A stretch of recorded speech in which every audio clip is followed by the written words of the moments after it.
À partir d'un traité d'escrime du XVIe siècle conservé dans ses murs, la bibliothèque humaniste de Sélestat propose actuellement aux visiteurs une exposition intitulée « En garde ». L'occasion d'exploiter l'imaginaire des romans de Cap et d'Épée pour connaître davantage cette discipline qu'est l'escrime.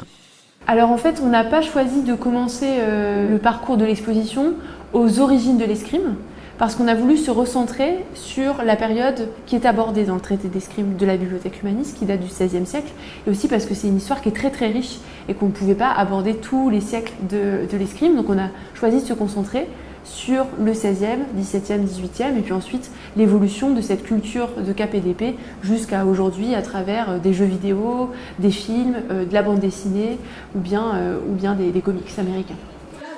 L'exposition plonge le visiteur dans l'univers réel et fantasmé de l'escrime par le biais d'ouvrages, d'armes, d'affiches, mais aussi de films et de jeux vidéo.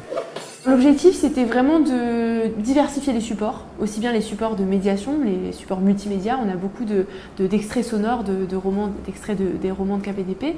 On a aussi donc, des films, on a également des jeux vidéo, on a également des feuilletoirs numériques qui permettent de feuilleter virtuellement le traité d'escrime qui nous appartient.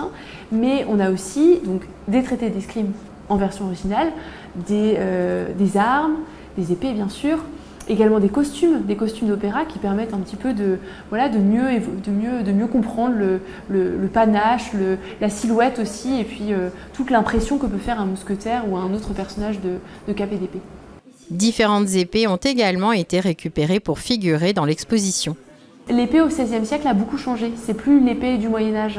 L'épée du Moyen-Âge, elle est assez lourde, elle est utilisée aussi pour se battre quand on est en armure, alors qu'au XVIe siècle, petit à petit, l'épée sort du champ de bataille. Petit à petit, l'épée va rentrer dans la sphère civile. En fait, les gentilshommes, les hommes de bonne famille, les jeunes hommes de bonne famille, de la noblesse, vont vouloir se faire représenter l'épée au fourreau avec leur costume civil. C'est aussi un moyen pour eux de se distinguer du reste de la population. Et ça, c'est vraiment quelque chose qui apparaît au XVIe siècle, en fait. Une programmation culturelle est mise en place autour de l'exposition et proposée au grand public jusqu'au 10 novembre. Pendant les Journées du patrimoine, l'exposition sera gratuite et une initiation à l'escrime moderne sera proposée au public.